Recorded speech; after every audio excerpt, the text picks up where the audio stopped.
It is truly an honor to introduce Dr. Monica Mcgoldrick.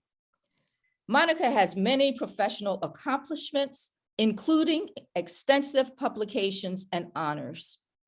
Monica has stood at the vanguard of family therapy on many fronts, particularly the feminist and multicultural movements.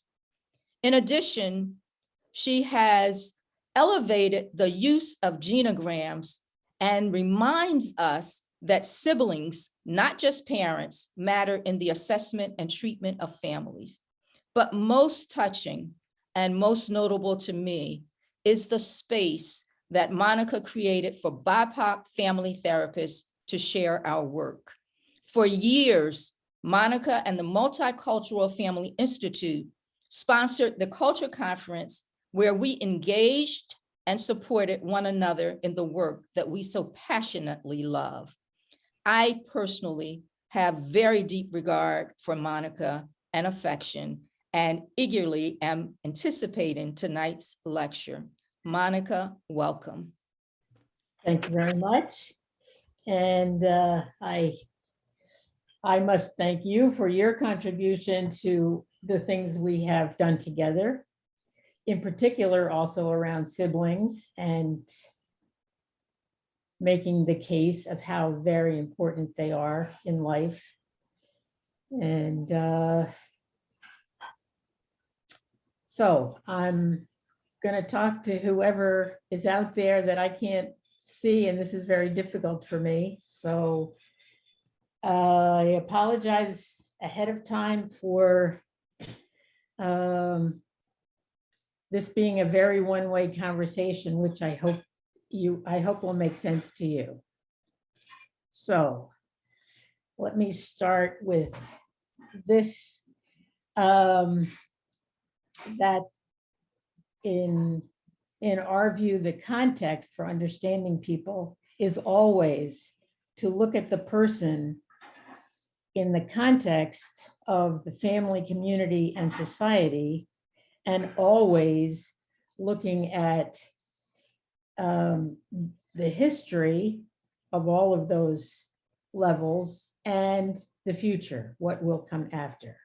And that's what I want to share with you, some stories of people dealing with what we've come to call "you can go home again," even though it's probably not the place you left. It's a different place, but it is relevant to pay attention to where we come from. So I'm going to be telling you some stories about that. We believe deeply in encouraging people to pay attention to those to whom we belong, those who came before and those who will come after us. We're at risk of losing our center if we do not appreciate that we are all linked in our journey through life and need to find ways to hold on to our connections. And here's one of my favorite quotes on this issue from Jorge Juis Borges. We ourselves are the embodied continuance of those who did not live into our time, and others will be in our immortality on this earth. And here from another of our favorites, Maya Angelou, the ache for home lives in all of us. The safe place where we can go as we are and not be questioned. It impels mighty ambitions and dangerous capers, hoping that by doing these things, home will find us acceptable, or failing that we will forget our awful yearning for it. And here again from her, I believe one can never leave home. I believe that one carries the shadows, the dreams, the fears, the dragons of home under one's skin, at the extreme corners of one's eyes, and possibly in the gristle of the earlobe. And here from another favorite, James Baldwin, This first quote is one I learned in my childhood. I never could forget it. The moment we cease to hold each other, the sea engulfs us and the light goes out. Know whence you came. If you know whence you came, there's no limit to where you can go. Now, let me say a little bit more from Baldwin, who really had amazing things to say about the importance of paying attention to where we come from and where we're going. History is not the past, it is the present. We carry our history with us. We are our history. Now, I'm going to come back to Baldwin in a minute, but let me also bring in this very important aspect from Susan Griffin from A Chorus of Stones. We forget that we are history. We've kept the left hand from knowing the right. I was born and brought up in a nation that participated in the bombing of Dresden, in the civilization that planned the extermination of a whole people. We're not used to associating our private lives with public events. Yet the histories of families cannot be separated from the histories of nations. To divide them is part of our denial. I can't be certain how far back in human history the habit of denial can be traced. All that I was taught at home or in school was colored by denial, and thus became so familiar to me that I did not see it. Only now have I begun to recognize that there were many closely guarded family secrets that I kept, and many that were kept from me. When my father was still a small boy, his mother did something unforgivable. It was a source of shame, as many secrets are, and hence kept hidden from my father and eventually from me. My great aunt would have told me this secret before she died, but by that time she could not remember it, which is a very important point, that we must speak to our relatives while they're still around. I've always sensed that my grandmother's transgression was sexual. Whatever she did was taken as a cause by my grandfather and his mother to abandon her. They left her in Canada and moved to California, taking her two sons, my father and his brother, with them. My father was not allowed to cry over his lost mother, nor to speak her name. He could not give in to his grief, but instead was taught to practice the military virtue of forbearance and to set an example in his manhood for his younger brother, Roland. In this way, I suppose my grandfather hoped to erase the memory of my grandmother from all of our minds, but her loss has haunted us. How old is this habit of denial? We keep secrets from ourselves that all along we know.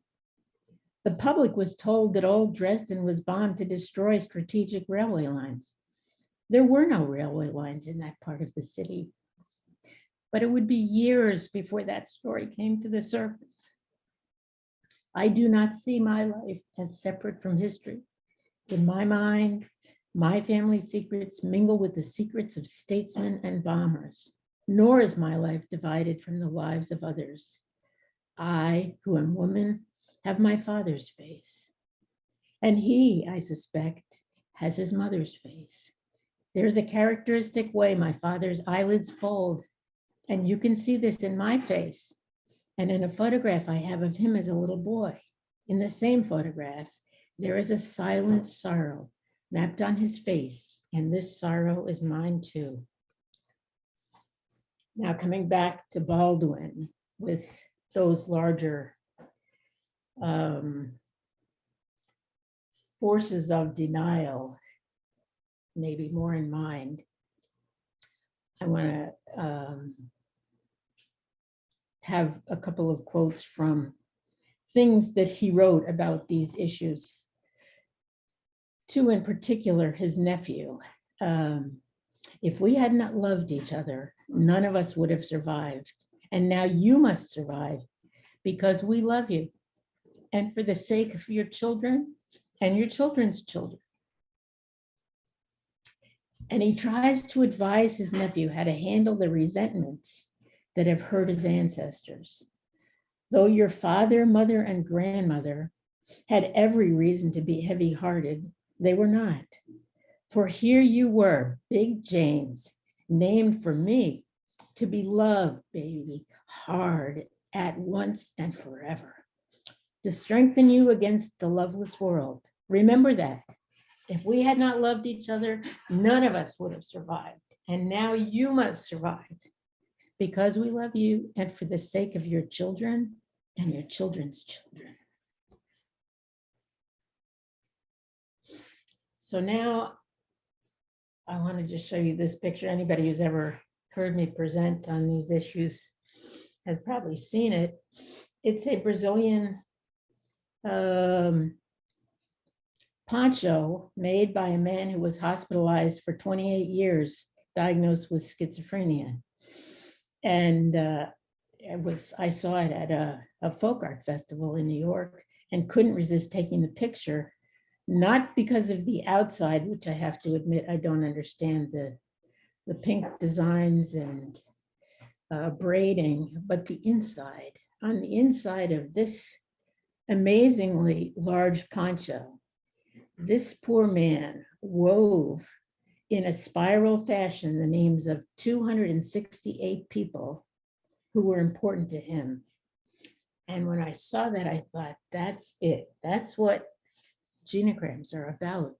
They're about our holding on to the people who came before, the people who are not with us, and the people we need to hold on to in order to live into the future.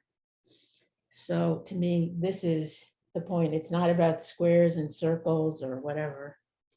It's about who we belong to. So just a brief word about genograms mapping the context that we want to pay attention to: culture, race, religion, spirituality, what cohort we were born into, that is when in history we were born, the migration history of our family, our social location and any changes, gender, sexual orientation, legal, biological, and informal kin, the groups we belong to and that we identify with, our pets, our values and interests, and that's not all of it, but that's a start. And so here are two questions that I often try to get people to think about in supervising them with a case when they're stuck. Questions we might ask that look towards the past and look towards the future. Given the traumas of your great-grandparents' migration and of many of your family in the past generations, what might they be hoping you would do now? And looking to the future, what would your great-grandniece or daughter, who hasn't even been thought of, born in the late 22nd century, want you to do now? And these are questions that we try to pay a lot of attention to, of helping people think when they're feeling overwhelmed by the depression of the moment. What would your ancestors want you to do, and what would your descendants want you to do now? Whoop. Okay, so just so you know where I'm coming from, when I was in social work school, this is what I was being trained to see as my job, to be a blank screen dealing with the intrapsychic self of my client, which I could never do, of course. And I don't think any normal person can do that. But now I just say proudly and happily, no, it's always my genogram meeting your genogram. And we're always in it, all of us, with all of whoever we contact at some level. Okay, and just so you know, this, I mostly work with what's called Geno Pro, a genogram program we're still waiting to have a really good genogram program that will be a database that we don't have yet, but hopefully it will be here in a few years. Now, cutoffs is, as I see it, cutoff is death. At least 27% of Americans, apparently, are estranged from a member of their own family, and research suggests that about 40% of Americans have experienced estrangement at some point. That's according to David Brooks. That's quite a shocking number. So now I want to get to some stories that I would like to share with you. And the first is from an amazing book recently out. My friend Eliana Gill sent it to me for Christmas, and I couldn't stop until I had read the whole thing, called Immigrant Secrets: The Search for My Grandparents. And what it's a story of, this guy, I think, self-published this book, is, maybe I'll show you. This is him. He's one of 5 children. And he came to realize at a certain point in his life, had not having ever thought about it, as many of us don't think about much about our ancestors that we maybe don't know anything about, that how come he knew nothing about his father's parents and their families. They were Italian immigrants, and he just absolutely knew nothing about them. And he says here, perhaps it was after becoming a grandparent when I realized there's a strange and tenuous connection between generations. The realization that there is an underlying and continuing story that's useful in understanding our own story. There's a power in being part of the bigger story, a story that connects what was and what will be, and that there are voices that need to be heard and stories that need to be told. Ancestors are humans who have become godly beings, who keep their individual identities and who stay alive through the stories of their descendants. Now, when he came, he got his brother involved in helping him do it. And that what they learned was that, tragically, their paternal grandfather, Francesco Mancini, had been hospitalized in a state hospital in 1931 and basically never left. And the mother then raised the 2 brothers for several years until she, in 1938, was hospitalized and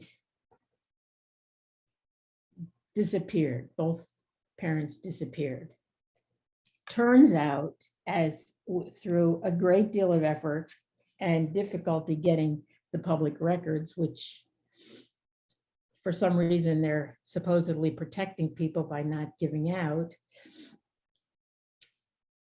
the grandfather lived to be 90 from 1900 until 1990 in a mental hospital at Rockland State Hospital. He ended up being buried, unbelievably, a mile from where the grandparents had had their first apartment and where the father had actually been born. And the grandmother, who was hospitalized also at Rockland in 1938, lived to be 102. In the 1940s, she was moved to a different state hospital in Buffalo, and she was eventually buried for some reason that he couldn't figure out in Kenilworth, New Jersey, very near Princeton, where the grandson went to school. And while she was still alive. Now, whether she was in New Jersey, he hasn't been able to find out. He's still searching. But I want to read to you something that he wrote about, these ancestors and this tragic story.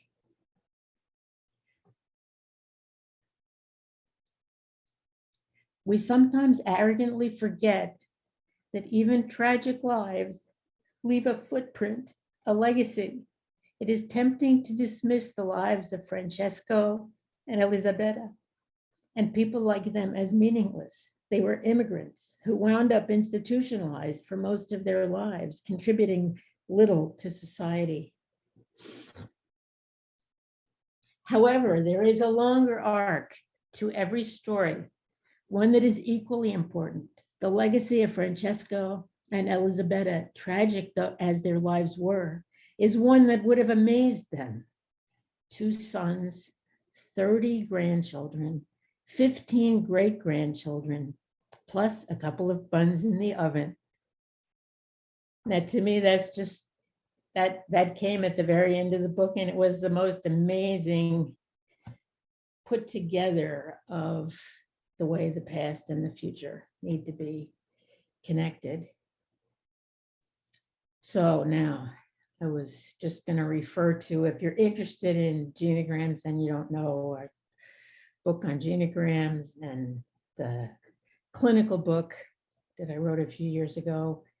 And this is not the jacket of my newest book from which these stories come, but it's a book for the public on You Can Go Home Again, about the genogram journey and reconnecting with your family. It's a different picture of the same concept. We'll see what the publisher ends up doing with it.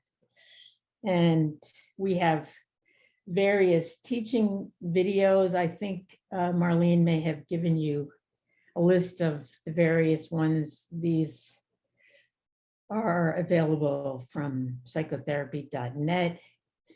This is Elaine Pinderhughes talking about some of the secrets in her family, and this one is about this includes the story of some of the traumas and secrets in Norman Paul's family, who was an early family therapist, and other of the videos. And these are little videos, teaching videos that are available on our website. You can just go watch them if you're interested. And this one here, Mcgoldrick Family, Mcgoldrick History Mystery. I kind of tell the story about finding out through my DNA that I'm actually not a Mcgoldrick. So you could take a look at that, or,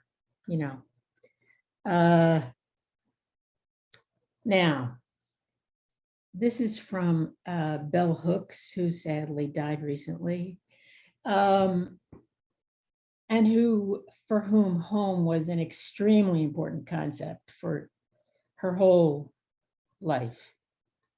She says, since my native place, Kentucky, was indeed the site and origin of deep dysfunction that had damaged my spirit, I did not believe I could be safe there. My own deep wounds, the traumas of my Kentucky childhood, are marked by the meeting place of family dysfunction and the disorder produced by the dominator thinking and practice, combined with the effect of racism, sexism, and class elitism. So she moved to California. Living away from my native place, I became more consciously Kentuckian than I was when I lived home. This is what the experience of exile can do. Change your mind, utterly transform your perception of the world of home. Like many writers, especially Southerners who've stayed away from their native place, living in a state of mental exile, the condition of feeling split was damaging and caused a breaking down of the spirit. Healing that spirit meant for me remembering myself, taking the bits and pieces of my life and putting them together again. In remembering my childhood and writing about my early life, I was mapping the territory, discovering myself and finding home place. Hooks sees it as common for people to try to distance themselves from their past, their families, and their cultural legacies in an effort to start anew. Yet these efforts to reinvent ourselves have a way of continually looping us back to our past. When we can finally stop fighting this and see our history as a resource to learn from, it can give us the power to find what we've been seeking all along, home. And here's a great quote she has from Carol Stack. No one, however nostalgic, is really seeking to turn back the clock. What people are seeking is not so much the home they left behind as a place they can change, a place in which their lives and strivings will make a difference, a place in which to create a home.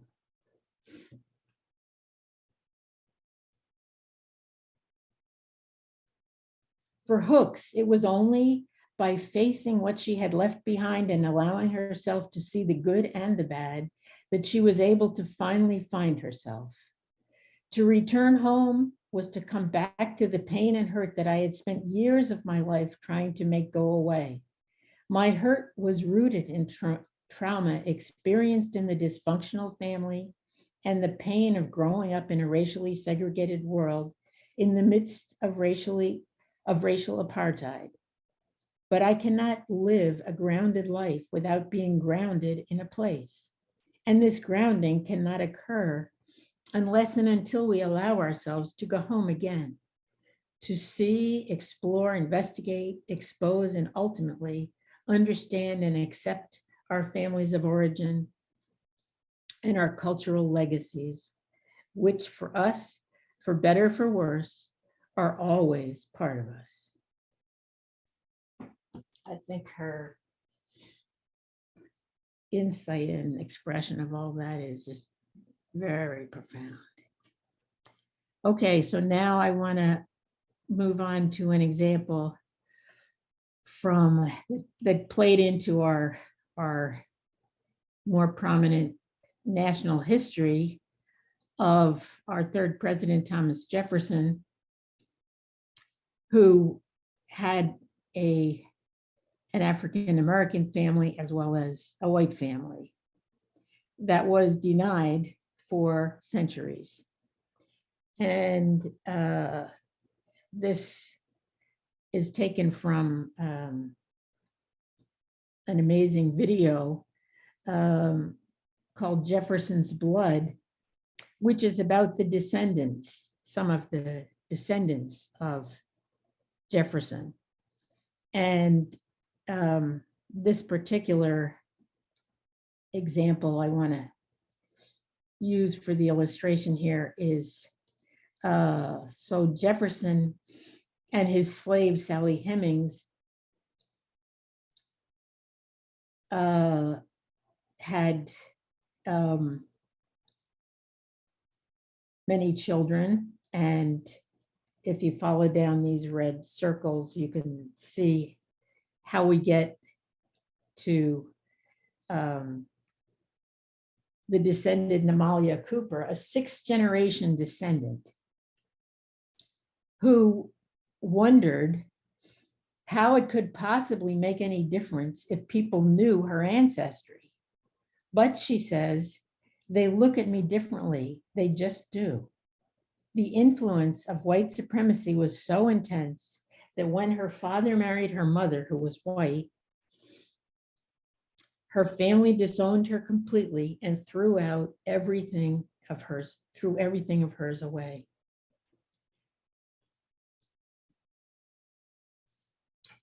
Several of the daughters participated in the documentary Jefferson's Blood because they wanted their lives and their children's lives to be free of secrecy.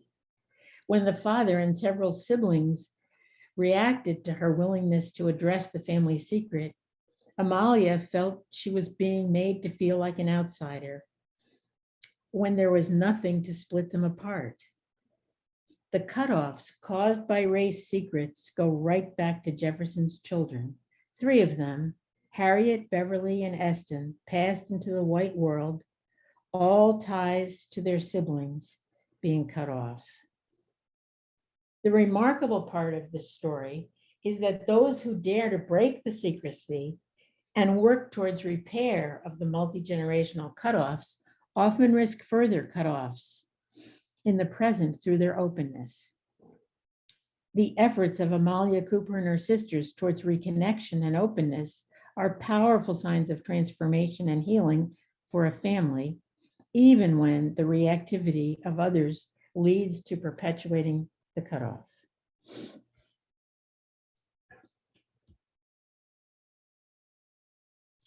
Now I want to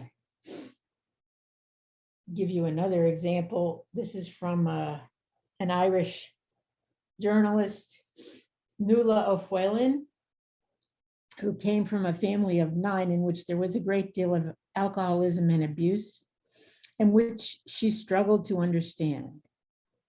As she says, my father was angry nearly all the time, and my mother just went around in a silent bubble. I didn't know why they bothered to have children. She struggled especially to understand her mother, with whom she'd had a very painful and difficult relationship. She thought of her mother as just sitting in a chair and reading and drinking for years. After she published her memoir called Are You Somebody?, she received a great deal of feedback from people who had known her mother. This included a childhood friend who described herself as heartbroken when Caitlin O'Fwellin had never known her mother's childhood first name, had been expelled from her Irish Catholic boarding school for having a crush on another girl. She even received a call from the woman on whom her mother had had the schoolgirl crush. But the response that surprised her the most was from the local librarian who gave her the only praise she had ever heard about her mother. This woman spoke of her mother's great love for reading. She said she was touched by the respect Nuala's mother had given her as a fellow reader. For me, said the librarian, your mother was someone who shared my passion for books. To this woman, her alcoholic mother was not a failure. She was a reader. The librarian said she never thought of her as mother, wife, or alcoholic, but as a voracious reader, a lady who treated the librarian as an equal, always sharing her insights about the many books she read, suggestions about which books were best and which ones to skip. To someone open, it somehow opened the door to O'Fwellin to expand her view of her mother. She was profoundly moved to realize that this woman saw her mother as a lady. It was the family who had limited her definition to mother, wife, and alcoholic.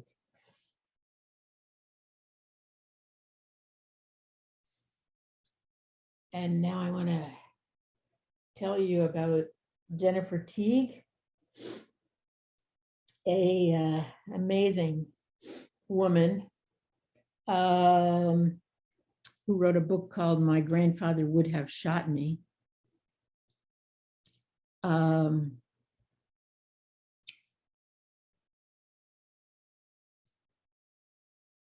This is her genogram. I'll just do this and then go back to that, the story. She was the daughter of a German mother and a Nigerian father. They had divorced and he was not involved in her growing up. But the mother, Monica Mcgoldrick, was the daughter of a man who ran a concentration camp, and his wife, Ruth. Well, his partner, Ruth. At 38, Jennifer Teague, as the wife and mother of 2 children, by chance came across a book in a library entitled, I Have to Love My Father, Don't I? The life story of Monica Mcgoldrick. daughter of the concentration camp commandant of Schindler's List. She recognized Monica Goethe as her biological mother's name. And as she read the book, she recognized various pictures, especially her grandmother, Ruth Goethe, to whom she was very close. She was pained that her mother had not even mentioned her in the memoir, and it took her 2 years to get ready to meet her mother. When she did meet her, she no longer saw her as the mother who abandoned her child, but rather as the daughter of Hermann Goethe, whose story had shaped her identity in her life. And though she was very disappointed that her mother did not seem to want to include her in her life, she began to understand her in a different way. Monica had grown up with her abusive mother, Ruth, and a beloved grandmother, Agnes, whom Monica had adored. And it was the same pattern for Jennifer that Jennifer had lived. Jennifer's mother was distant and not warm, but Jennifer had loved her grandmother, Ruth, who loved her much more easily. She saw now that Monica had not been close to her other daughter from her second marriage either.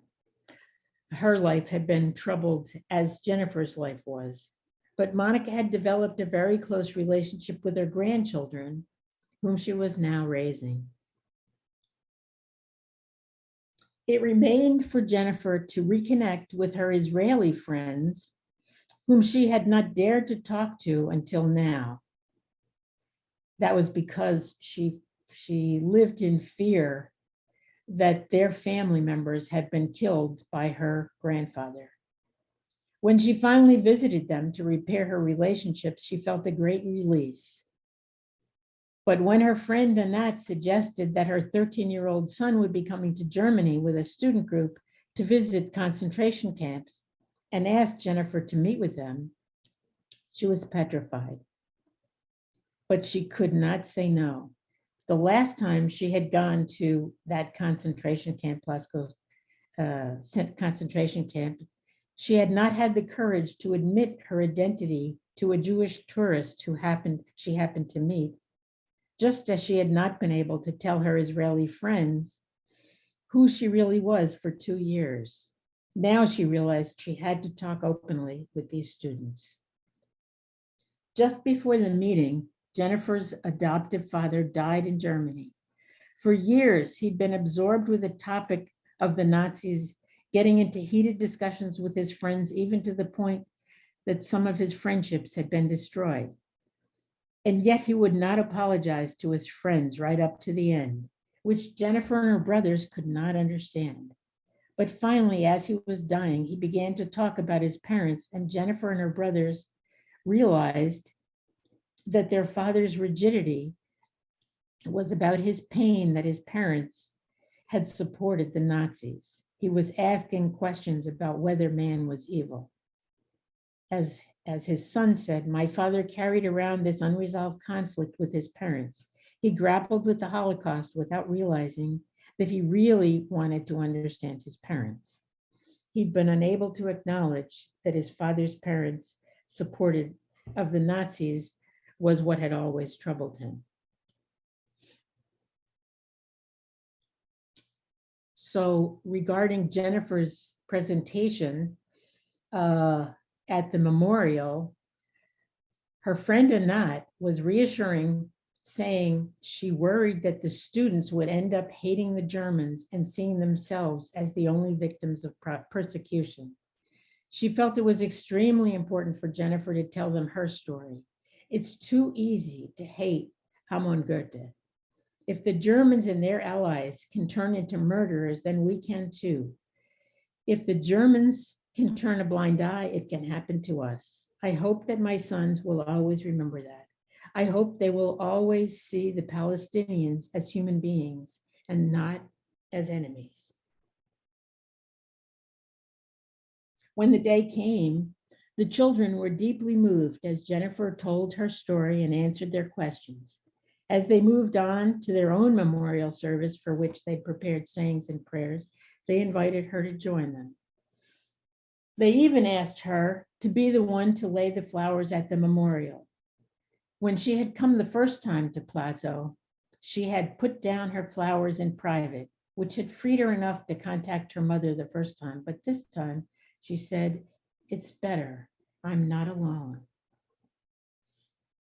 Jennifer's courage in facing her history and encouraging others to do so is a powerful example of going home, to face even the most painful aspects of our history in order to free ourselves and our children for the future.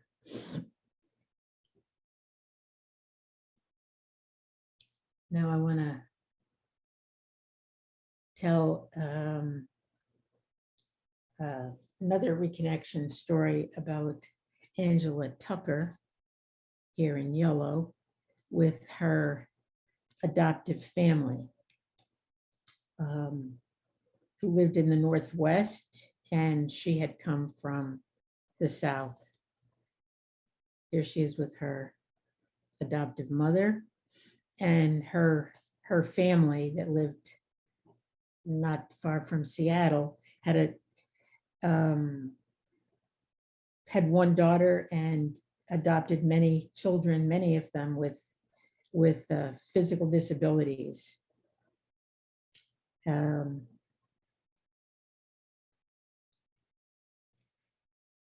Angela was adopted by that family, and as she grew up, she became increasingly interested in learning about her birth family. She married and began studying psychology, but the impulse to find her family only grew. Her older sister felt this as a betrayal to their parents who had done so much for all of them. The mother too was uneasy, but the family came around to supporting Angela in her search. However, she had no luck until her husband suggested that they try looking for her father instead of her mother, since his name was very unusual, Oterius. Eventually, they found someone who could possibly be her father, and when they found his picture, Angela was convinced he was the one. She then convinced her whole family to go with her to find him. But when they got to the house, his mother told Angela that her son had fallen when he was young and could never have children. This seems to be one of those stories that families often tell themselves when they don't want to deal with possibilities. But Angela found him, and he agreed to do a DNA test, which was positive. He then agreed to take her to where her birth mother, Deborah, lived. Deborah had had 4 other children, 3 of whom were raised with the help of her family. This is with her husband and with her father. The father then took Angela to meet her mother, but Deborah, the mother, told Angela that she was not her mother. Angela was devastated, but her family were very supportive. She had at least found her father and his family. She and her adoptive family went back to Bellingham, and she continued to try to see if she could find any of her birth siblings, aunts, uncles, anyone who might be willing to talk to her. She found an Aunt Belinda and an Uncle Mike. So here's Angela. She was adopted into this family by David and Teresa, born to Deborah and Oterius. And for a time, she lived with a foster family because she had serious problems in early childhood and needed special care.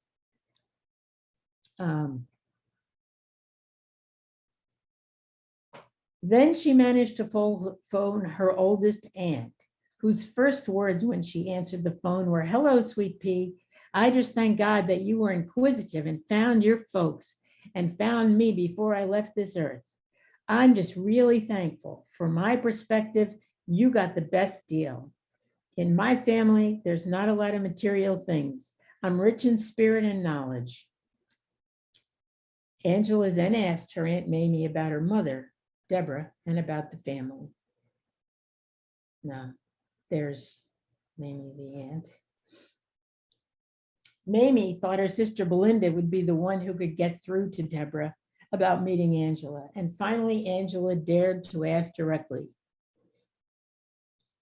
do you think she can talk to us? Do you think she'll talk to us when we come? She asked. Mamie's answer, Angela, I'm going to say this, and if you tell, I'm going to lie like a mug. If that bitch don't talk to you, then I want you to just ignore the hell out of her. Don't kiss her ass. You don't owe her nothing. Angela's response, I don't know her at all. And all I want is, well, I don't know what I want. But, and then Mamie laid it out. I'm so glad you said that, psychology major, because you know, you don't know what you want. What has happened to my sister, it's like the old people used to say, what you do in the dark will come out in the light. And so she probably figured it would never come to light. And so she needs to get over it and get on with it. And she'll never be your mother. Teresa's your mother. She needs to forgive herself. Once she forgives herself, then the lines of communication will be open. I just pray to God that that fool won't die before she does it. Angela decided to make one more visit to Chattanooga to see if she could connect with her mother in spite of her mother's reluctance to connect. But then she managed to get Deborah, her mother, on the phone, who said, off the board, I have to apologize to you. And then she said she knew immediately when she saw Angela's picture that she was her daughter, because she had a great resemblance to another daughter she had, Nana. Angela's family then took another trip to Chattanooga to visit all the family, as well as a side trip to the foster family that had cared for Angela so well during her first year of life. And here they are. Actually, this is a trip that her mother then took to Washington to visit the family later on. Reconnections were made all around, going to collect all the letters and pictures Angela and her family had written to Deborah from the time of her adoption onwards. Then Deborah came to Bellingham to see where her daughter had grown up. Angela and her husband, Brian Tucker, made the profoundly moving documentary Closure, which, by the way, you can get and watch. It's absolutely phenomenal video, which conveys her extraordinary commitment to learning her history and the systemic support of many others who traveled the journey with her. Yeah. Okay, so let's, I just want to say something about secrets. Secrets involve a betrayal. And when that betrayal is exposed, it's painful. Family members and others inevitably struggle to reformulate their understanding of themselves and their family in light of new information tied to a secret. Depending on the nature and extent of the secrecy, it can take years or even generations for some secrets to be revealed, processed, and eventually, hopefully, reconciled. So I want to discuss the example of the Lindbergh family. Charles Lindbergh was viewed by many as a hero for being the first to complete a solo nonstop transatlantic flight in his plane, the Spirit of St. Louis. He was a handsome aviator who played a major role in promoting aviation in the US and was treated as a national hero. Over time, his reputation became tarnished, though, by indications of his Nazi sympathies. Within his family, he acted as a stern, moralistic father with his 5 surviving children. I think I'll just show you this genogram.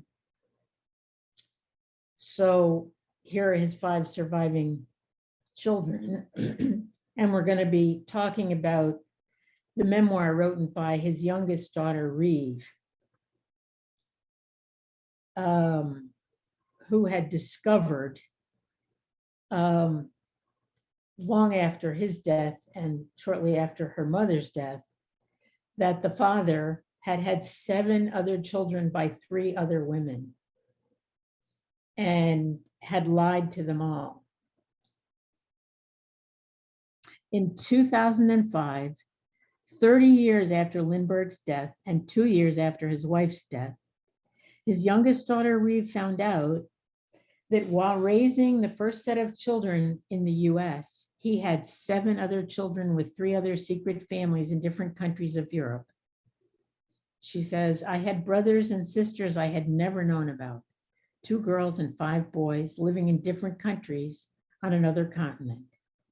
What really drove her crazy was that he had once written an angry, moralizing, chastising letter to her older sister when she was in college, hinting at her promiscuity, and she had died before knowing the truth of his own behavior. Reeve tried to understand what had happened, overwhelmed by the absolutely Byzantine layers of deception on the part of their shared father, 2 of whose mistresses were sisters. As she wrote, every intimate connection my father had during his later years was fractured by secrecy. As a multi-generational, now these are 3 of the siblings who they had contacted her. This sister had recognized in some picture of him that was the man she knew as her father. That's how Reeve found out. But what's interesting, I found this out only recently, that in the Lindbergh family, okay, so here's the secret set of families that he had, and here's Reeve, the youngest, and her family. But in Lindbergh's own grandfather had a secret affair and left his wife and came to the US, leaving his family behind and changing their names, and nobody ever knew about it. So it's like a repeat of the secrecy patterns. So Reeve, on reflection about her own family, says, I'm hoping that as I get older, I'll get braver, and someday I may even be brave enough to let the family history go, to let it be. Gently, so as not to disturb anybody, I may open a door and just walk through it. I may tiptoe away from the closed rooms of the past with all their stories and move quietly into the present I love so well. And then even further into the open future, forward from here. And to me, that's just an amazing story of someone who dared to, or is daring, struggling to face the truths of her family. Now I'd like to take the example of Susan Feludi, who wrote an amazing memoir called In a Dark Room. Feludi's a prize-winning journalist who had a 25-year cutoff from her father, who had been abusive and volatile. And then in the year 2004, when he was 76, he sent her an email entitled Change. Well, Dear Susan, I've got some interesting news for you. I've decided that I've had enough of impersonating a macho aggressive man that I've never been inside. In the course of his lifetime, the father had pulled off many reinventions of himself and laid claim to many identities. Now he told her he'd had gender reassignment surgery in Thailand, and from now on he would be Stephanie. He enclosed various snapshots of himself in hyper-feminine outfits related to the surgery and said he wanted her to visit him in Budapest, the city where he'd grown up during the Nazi era before emigrating in his 20s to New York. He said he'd returned to Hungary in 1990 as the Soviet era ended, and added that he wanted her to write his story. Now, he had been a photographer, well, a person who actually fixes up the imperfections in photographs. But as a father, he'd been abusive and demanding, and as a husband, not allowing his wife to work outside the home. The parents had divorced when Susan was a teenager, and the following year, there was a restraining order against him. But he came to the house with a knife and bat and tried to kill the mother's new boyfriend. He managed never to be sent to prison for this, nor to pay child support. But Susan managed to get through Harvard without him and never heard from him for the next 25 years until she got that note. Over the 10-year course of her efforts to understand her father and to complete her memoir, In the Darkroom, Susan deepened her understanding of herself as well as of her father. She had thought it impossible to tease apart the different threads that make up our identity. Do we choose it, or is it something we can't escape? She wondered how much of it we are born with, how much of it is imposed on us, and how much is determined by our own actions. Her father, she said, was like that other Hungarian Houdini, who was the master of the breakout. For my part, I kept up the chase. I had cast myself as a posse of one, tracking my father's many selves to their secret recesses. Now here she is. She went with him. He paid no attention to her wish to understand his history, but trying always to get her to be oriented towards his needs. But meanwhile, through her journey to get to know his history, she tried to disentangle her own experience of the violent father she remembered from her youth from the person her father had been growing up in his family and culture during the Nazi era in Hungary, engaging with an emerging older woman she had never known. Susan's journey home, in the end, helped her realize that we do not create ourselves, but are always evolving through our cultural heritage and family history. Her efforts did not end in closure, but what's powerful is her willingness to stay present and try to understand her complicated father from many perspectives. Here's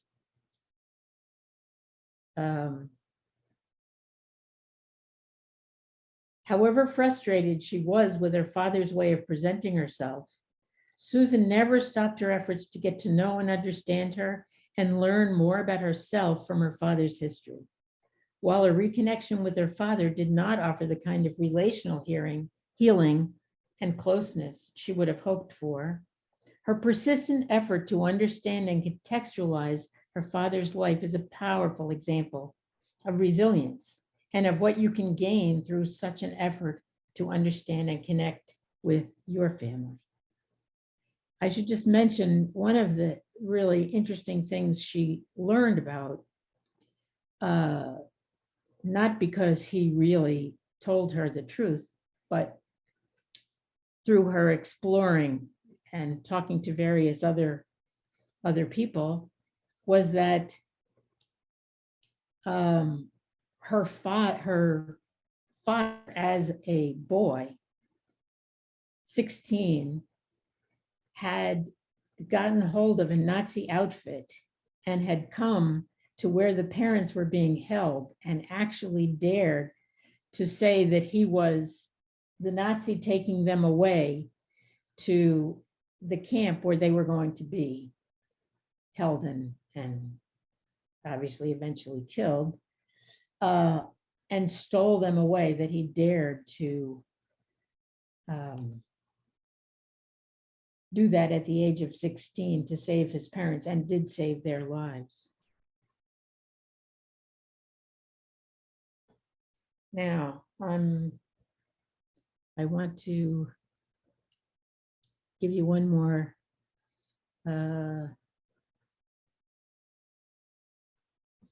example here, very quickly, of Catherine Bateson's efforts to understand and deal with her complex family. Margaret Mead was her mother and Gregory Bateson her father. And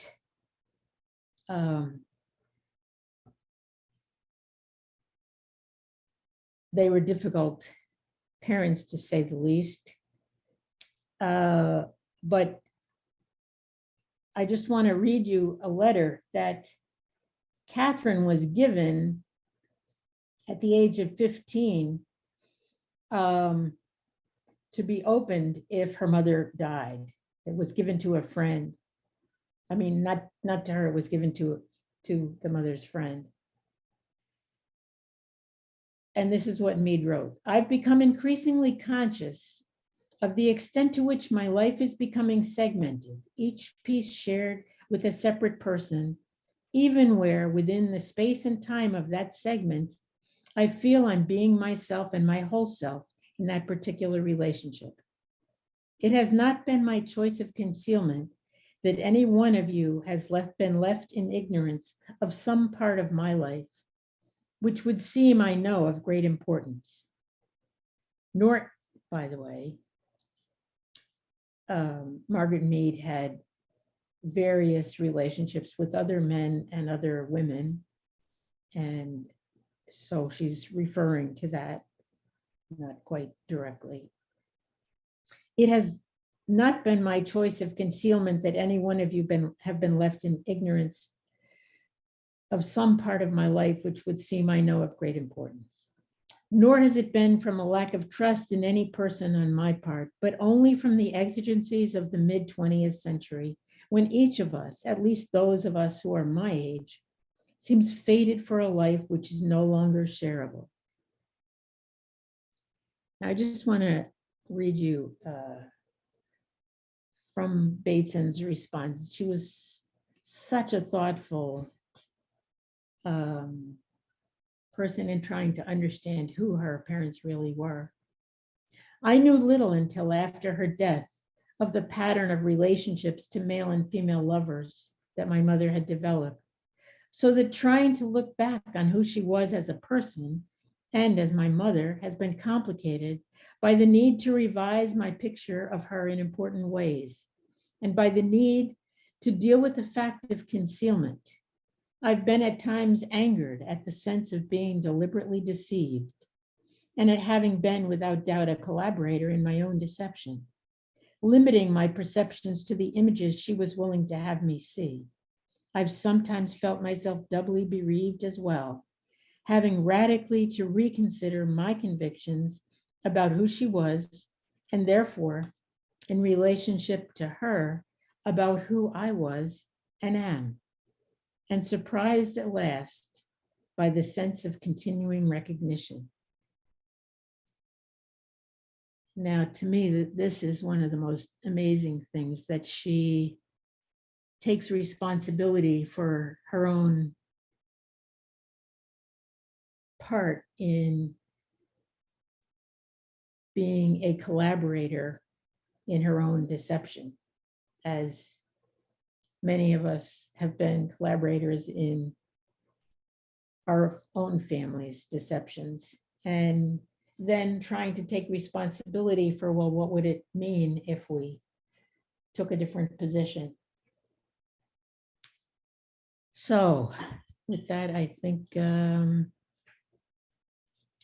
I will see if there are any questions or comments or thoughts that anybody wants to raise. We have one question that says, in the Latinx culture, stories of ancestors and family are shared by word of mouth and in community. Learning of a genogram database makes me wonder how this data will be used, shared, and sold. Could you share your thoughts on this?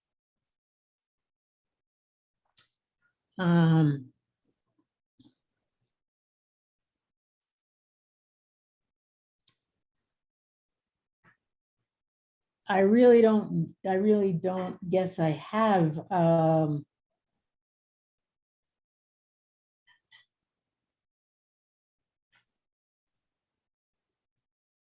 Well, no, let me put it this way. As a person who has taken great advantage of Ancestry.com, for example, as a way to find out some of my own history, which I didn't know, and make sense of it, I guess I have to say I'm very much appreciative of what you can learn, and less thinking about the ways that could be destructive, although obviously that's very possible, and is a concern.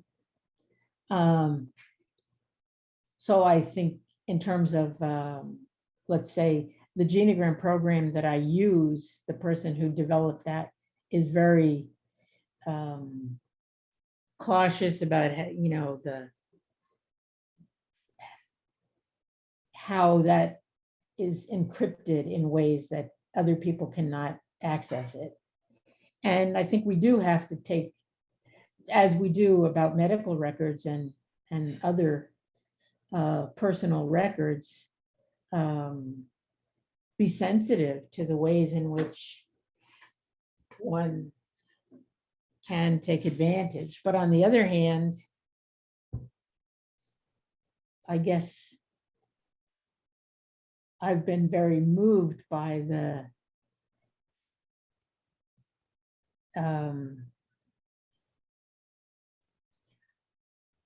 what people have been able to learn, whether it's, I mean, sometimes it of course is through stories that people tell, and I absolutely urge them to go and ask relatives to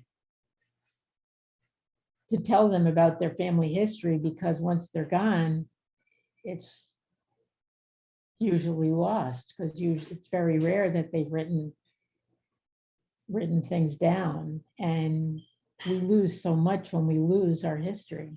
So I think actually that it's a great idea to have storytelling as a part of a culture's way of being, that it conveys the importance of all that. I guess that's the side I probably think more about, is how to make the connections to help us live better lives and be more conscious of what we owe to the people coming after us. I don't know if that's an answer. Probably not. Okay, thank you, Monica. Another question is whether or not Geno Pro works with Mac computers. Do you know? I only use a Mac, and I've been using Geno Pro for a long time, but it is complicated because you have to actually make your Mac work like a PC. So it's a drag, but you can do it. You just have to have a special thing inserted in your Mac so that it basically makes it, for the purpose of Geno Pro, run like a PC. But the developer is actually developing something that will work on, which I can't wait for him to finish, that will work on all kinds of machines, both, you know, our phones even. That's what he's trying to develop now. Okay, thank you. How does one create a genogram if the family members are unwilling to open up? My Latino family on my mother's side is very closed off. Anytime I ask their personal accounts, they are reluctant and tell me it does not matter. Focus on the future. The past cannot be changed. My father died by suicide when I was 10. I never knew him, but when I ask, I get different stories or am met with quiet, since no one likes to pick at those scabs. So I think that's a very important question. And I would say you have to look at your genogram and see, is there anybody who might be able to tell you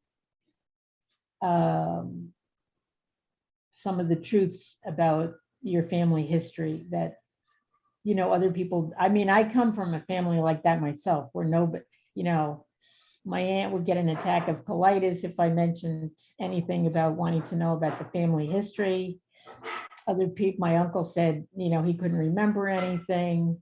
You know, people just, my mother felt I was getting obnoxious and asking too many questions as usual. So I think you need to be both sensitive to why they have so much pain talking about the history, such as when there's a suicide, in order to see if there's not a way to help them get past the suicide. Because also when you can't talk about a person who's died by suicide,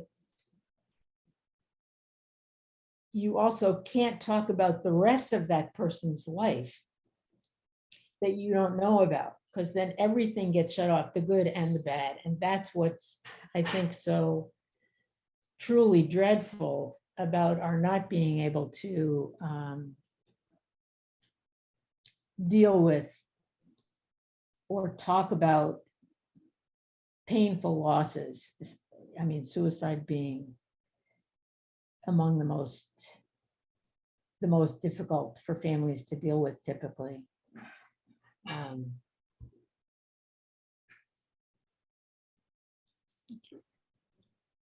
So I don't think there's a simple answer, but what I always would say is, well, let me look at the genogram and see if I can think of if there's a way, and also a way to encourage people to talk, that they won't feel like you are going to betray the family, but rather that you care about them and you care about the legacies, and you want a broader understanding of what your family has been through. Another ask that you, if you're willing, talk about how you found out that you were not a McGoldrick and how you felt about it. Oh, well, it was very simple how I found out, because I had my DNA done on Ancestry, and I had already a big genogram and been working on the McGoldrick family history for decades. And one of my cousins called me and said, you know what, you and I are not related. And it's like, how could that possibly be? And then I began calling other relatives, and they weren't any of them related, other McGoldrick relatives. And then it was like, I better do a rethink of this. And that's what I made the video. That's it. You can just watch it if anybody's interested. The McGoldrick History Mystery, about, different things I was told that I think there were people who must have suspected that there was something fishy going on in our family, that, I mean, I had a cousin in Ireland who had, for example, told me that he thought my great-grandfather was what he called an illegitimacy, and that I had him in the wrong place on my family tree. And that was years ago, and unfortunately the guy was dead before I was able to find out that truly I am not a McGoldrick, unfortunately. And I still don't know the story exactly, but there were like certain few things that I learned from various people, but the DNA made the difference. And actually recently I've been thinking, the same as I found out that I wasn't a McGoldrick,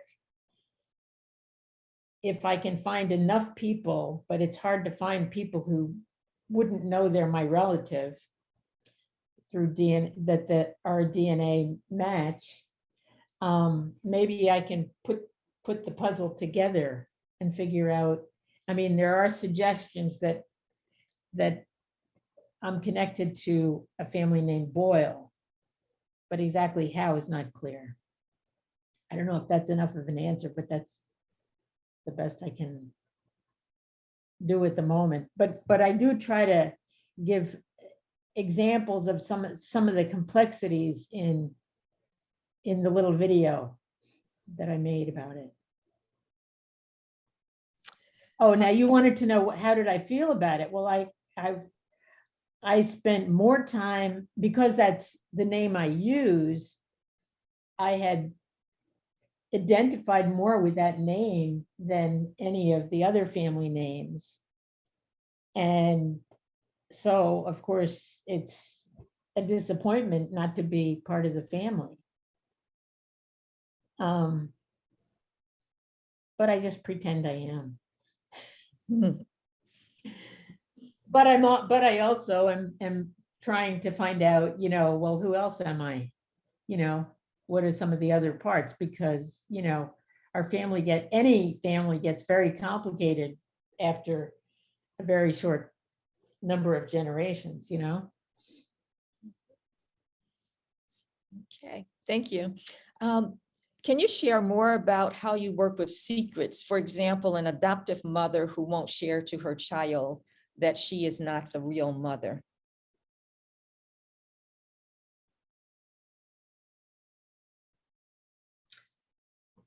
Well,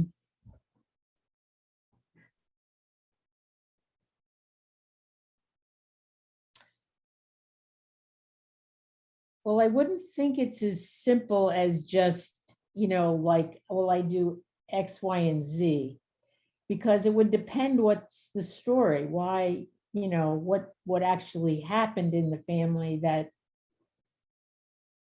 the child was adopted, and what the whole constellation of the family actually is.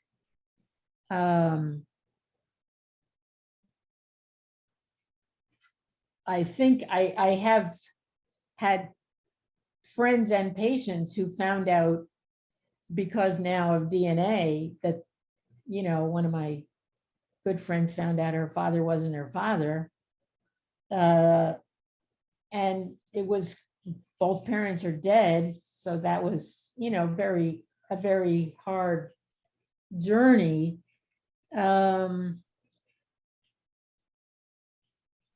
I guess my overall belief is all families have secrets and feelings of shame and embarrassment and different things that go wrong. And we need to find ways to be more supportive, that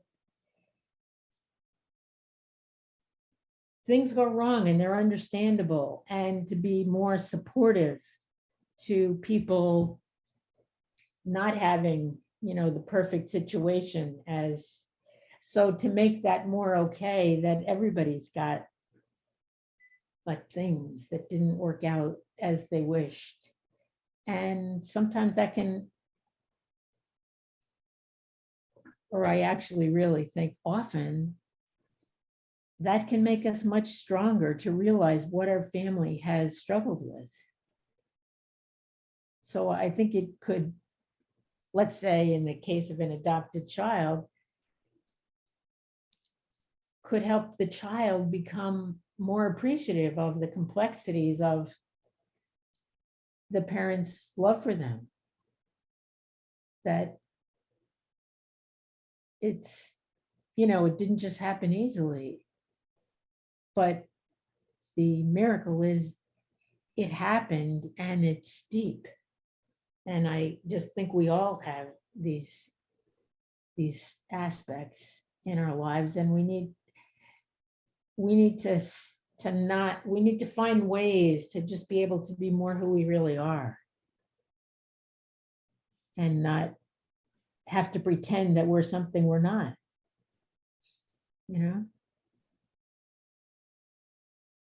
Okay.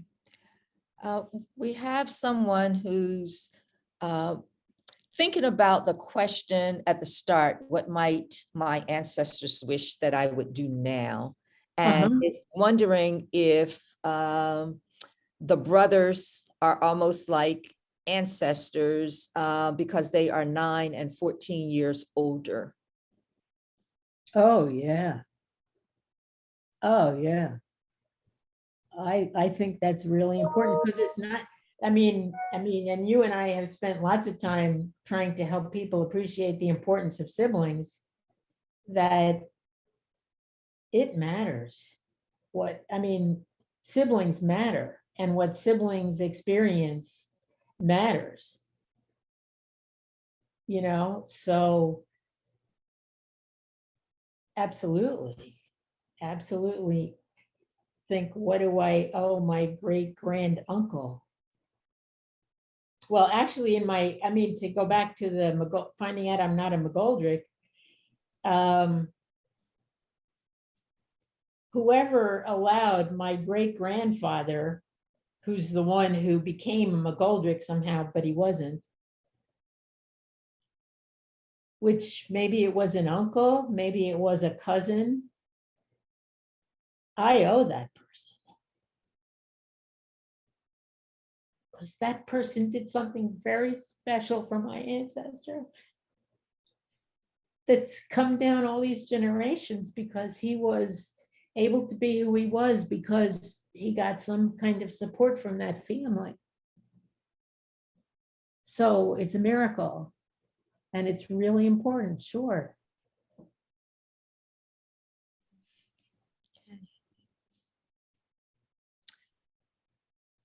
This one says, thank you for sharing your insights. Would you be willing to speak a bit more about your family's history and the discoveries you mentioned? Now, which?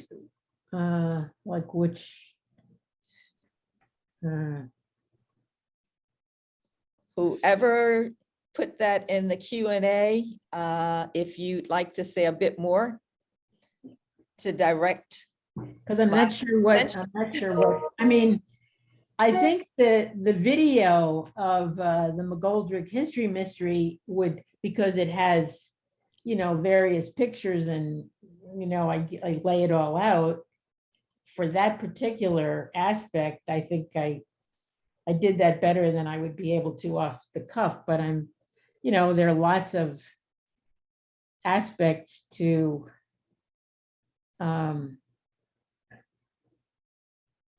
working on trying to connect better to my family of origin that I've worked on over the years. But I'm not sure what they're thinking, what what the actual question is.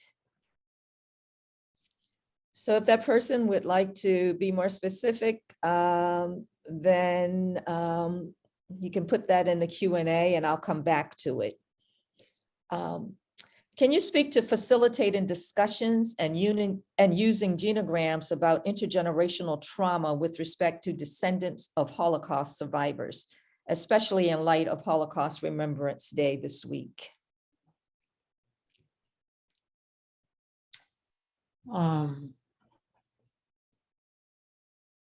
Well, I guess I think of it in the way I think of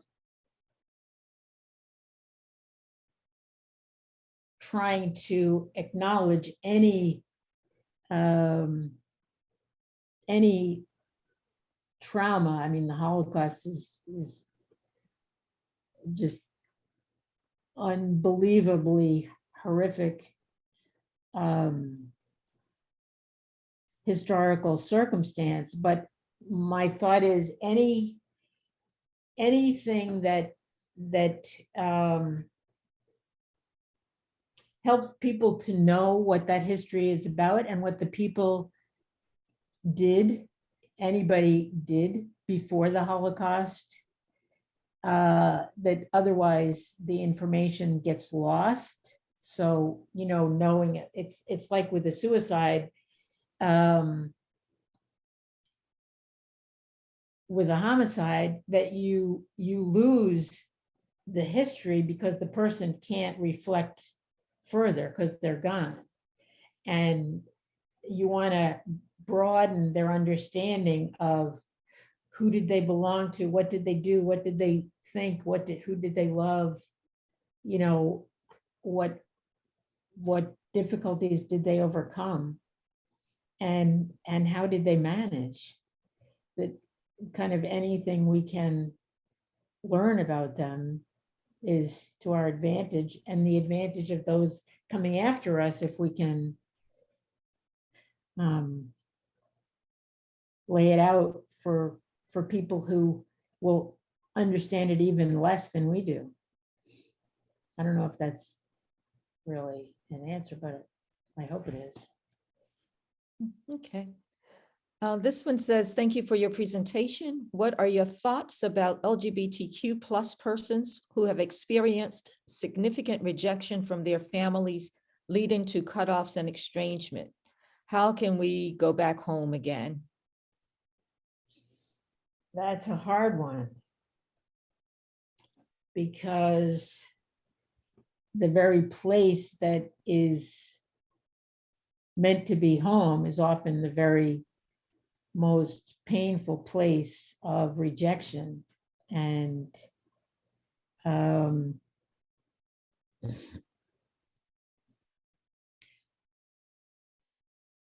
my thought is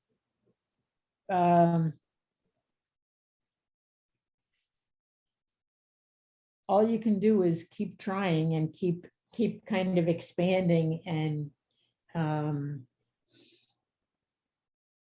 trying to broaden people's understanding, because it comes from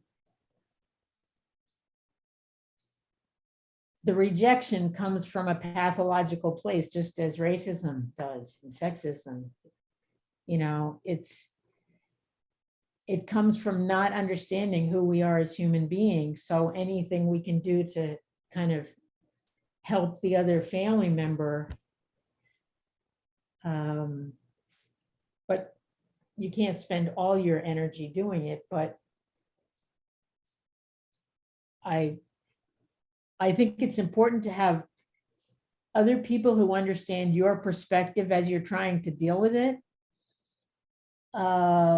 But I also think it's important to keep trying. Not that, it's like,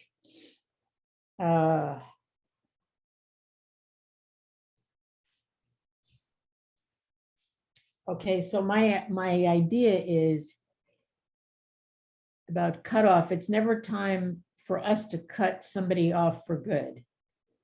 That you always want to leave the door open. That's my belief. And try every once in a while. But that doesn't mean that you go every Saturday and sit in the bar with your alcoholic father while he's drinking. And it doesn't mean that you go to your rejecting parents or aunts and uncles to try to help them see that just because you're LGBT, you're not a bad person. But it does mean giving people a try every once in a while to see whether maybe their hearts have opened a bit. And that you try not to close it down yourself just because of the pain of it, which is hard. Mm-hmm.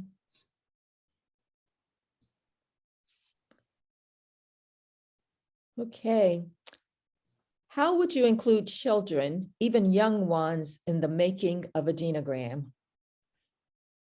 Oh, I love to make genograms with young kids. And they can be so great. I do family play genograms with them. And kids can be so amazing in their being able to, because at some level, maybe they don't have quite the same filters that older people have of like, oh, what'll she think of me if I choose that?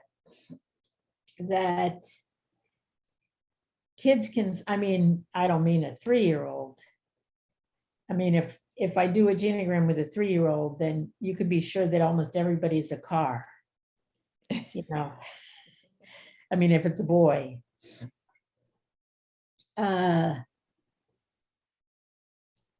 But 4- and 5-year-olds even can be absolutely terrific at making choices that catch on some aspect of the person that you didn't know about as the therapist. It's so interesting.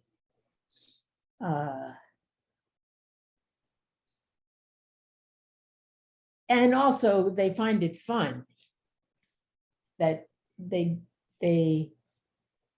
I mean,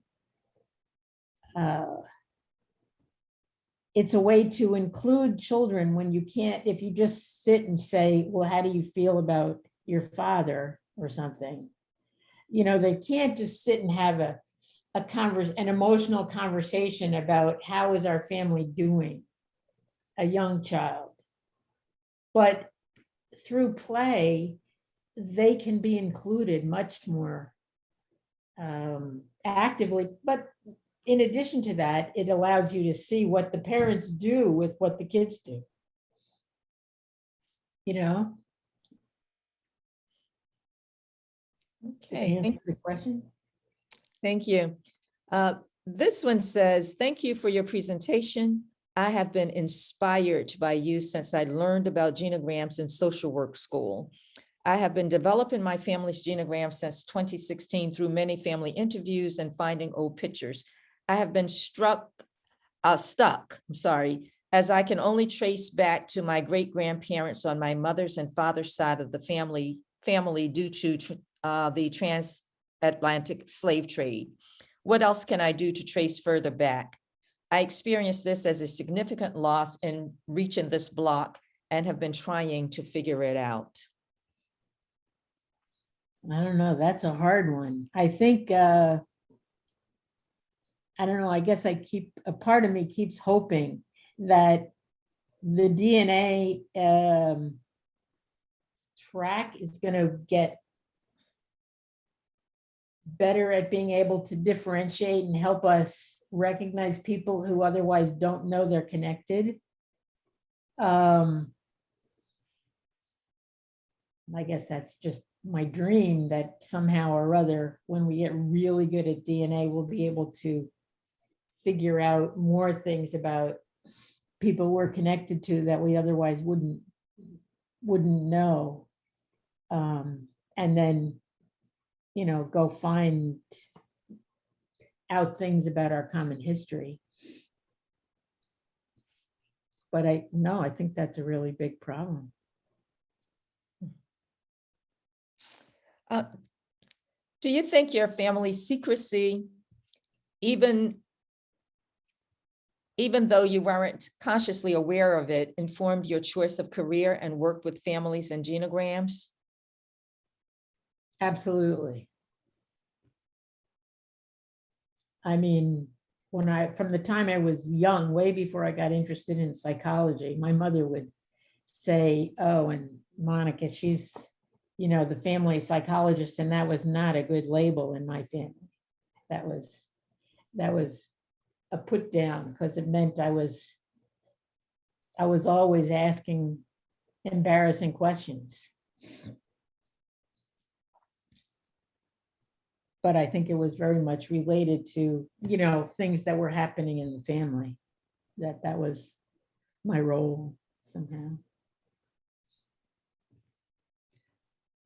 Okay. Have you worked with families who have had children via donor egg and sperm? And if so, what have you found to be some of the most salient issues that come up in those families and the children who are conceived with donor egg or sperm? This may dovetail with the idea of secrets in some ways, especially if a donor is a closed donor. I haven't had that much experience with it. I mean, just I'm not sure. I have a question that where people don't know and there is secrecy about donors, that then when you have DNA connections, you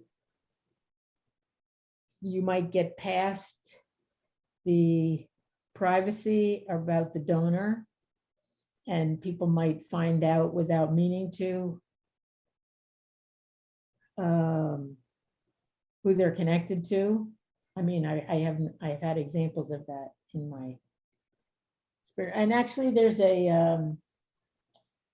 a book called Inheritance, which came out a couple years ago, where, as I recall now, I could be wrong on some of the details, but it was the husband who was really interested in doing his DNA, but he wanted the wife to go along and do it as well. And she did it, and she found out that her father was not her father, and then she found out who her father was. And that led to, kind of a lot of uncovering things in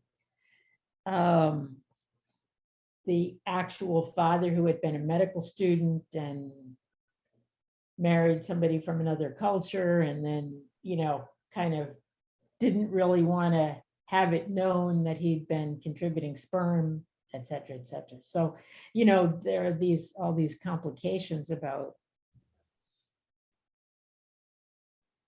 sperm donors, and you hear about people having groups, when certain people have contributed a great deal of sperm, and then they have a great many children. And, some of these things are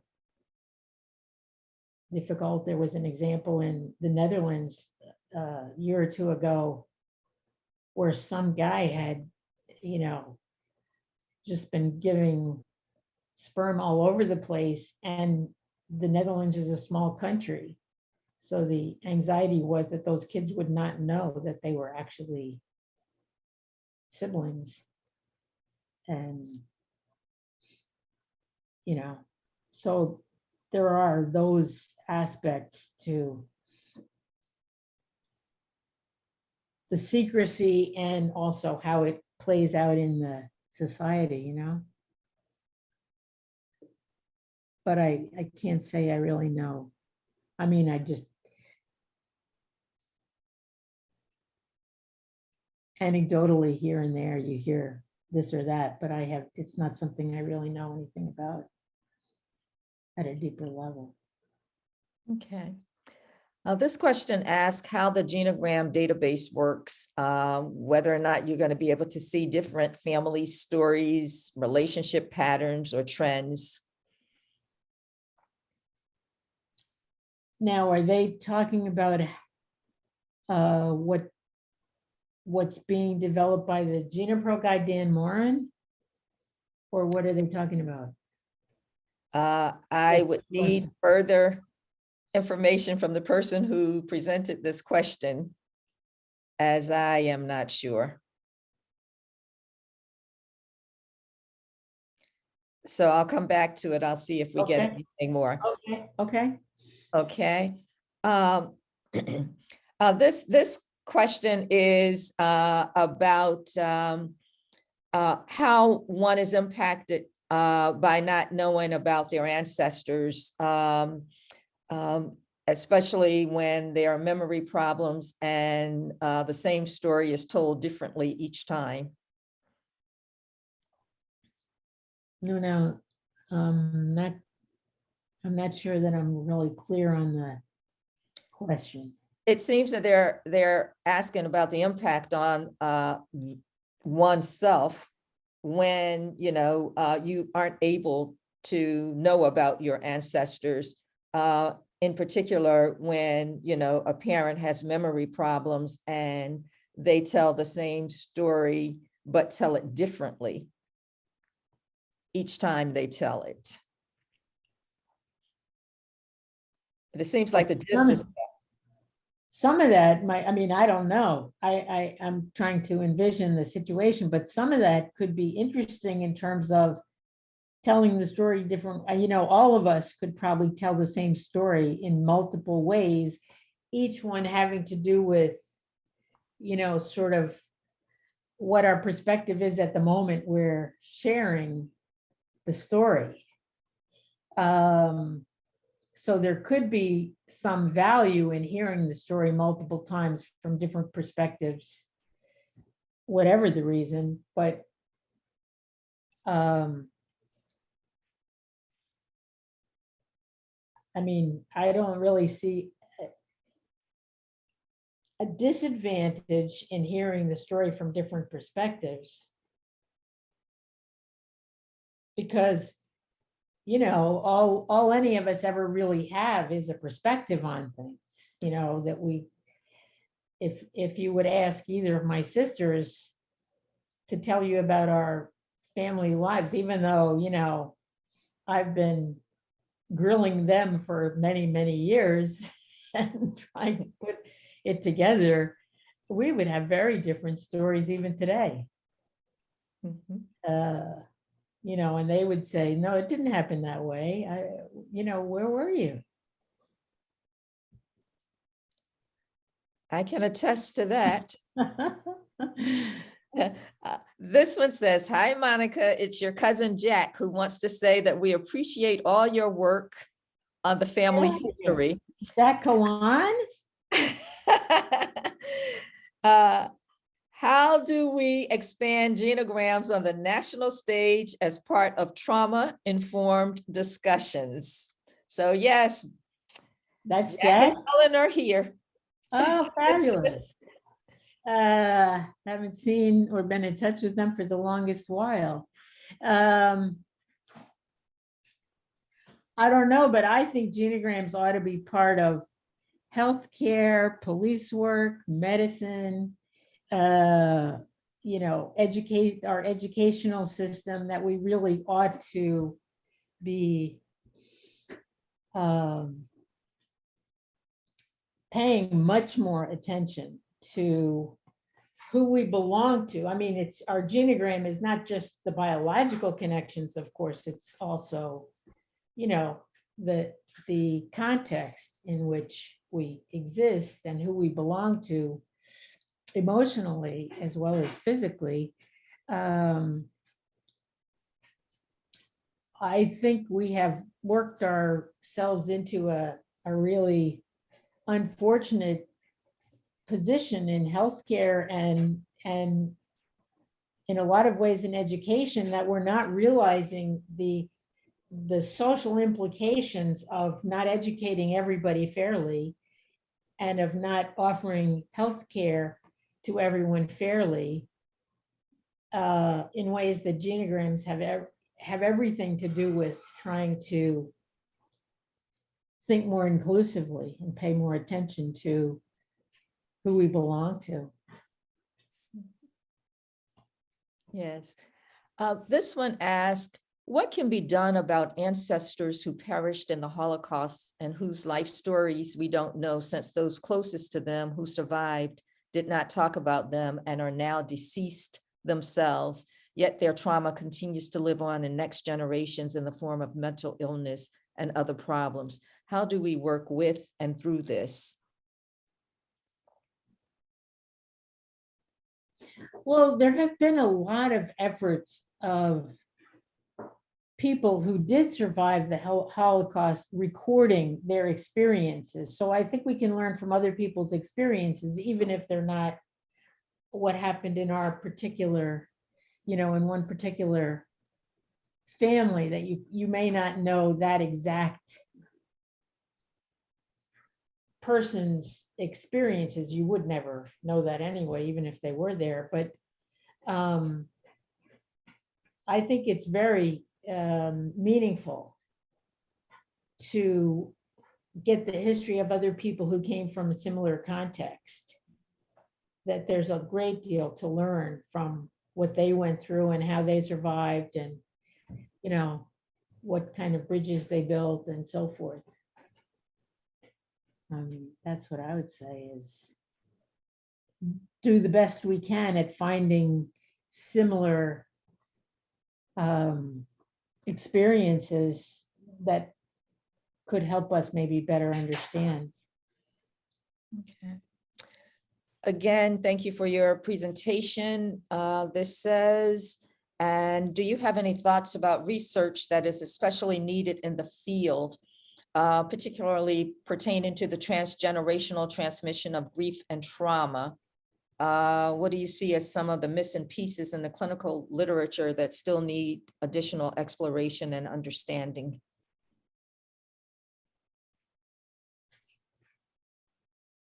Well, see, my thought would be, like, because I do think about genograms a lot and the importance of a database that would be underneath a genogram. I think the better we can understand both the trauma history and the resilience history of a family, the better we can figure out ways to offer support and help to people to move on beyond trauma. So I think tracking it is that's the first thing. But I wouldn't just track the trauma itself. I'd also want to look at the resilience factors, because that's also incredibly important in how did people survive whatever they lived through. So, I mean, to go back to the Holocaust question, I think inquiring about what people lived through trauma-wise, but also inquiring what sources of resilience they found is extremely useful and important. Okay, this says friendly greetings and appreciations, Monica from Howard. I'm not using your last name, Howard, because of recording and not having consent. It says, please speak about how mutually building and sharing genograms and couple therapy opens possibilities for projecting a joint positive future.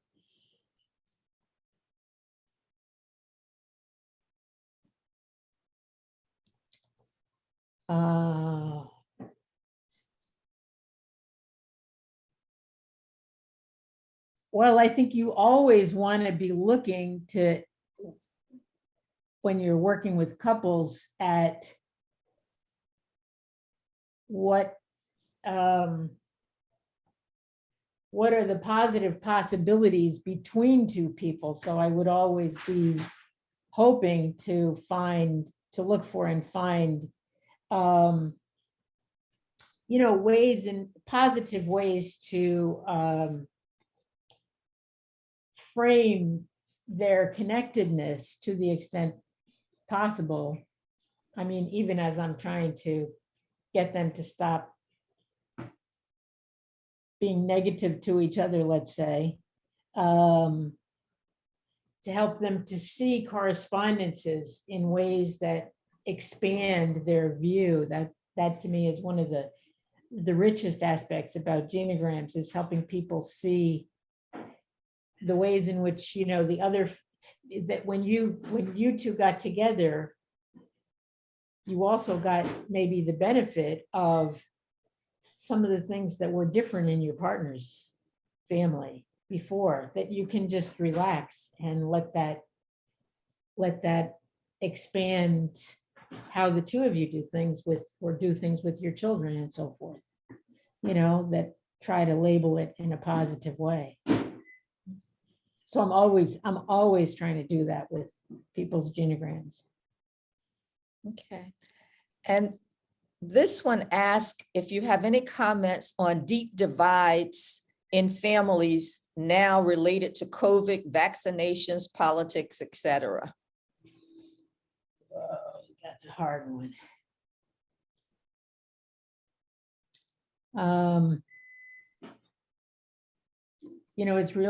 It's really hard for me to see the long range implications of the world we're living in right now. What I would say is I was discussing with you before we started, Marlene, about talking with people on Zoom when they don't have to travel to see you and you can just have a chat with them. One of the things I like about that is being able to be much more flexible in my relationships with clients, to have a shorter session or just have a 5-minute quick talk and try to give a person an idea and so forth. But in terms of the long range implications, I of course worry tremendously about what's this going to do to our kids, and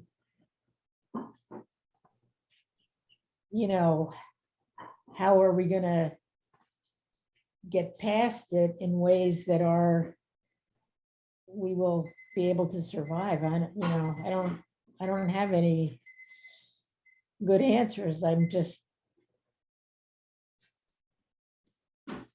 have a lot of questions and worries, but I don't have a lot of good answers.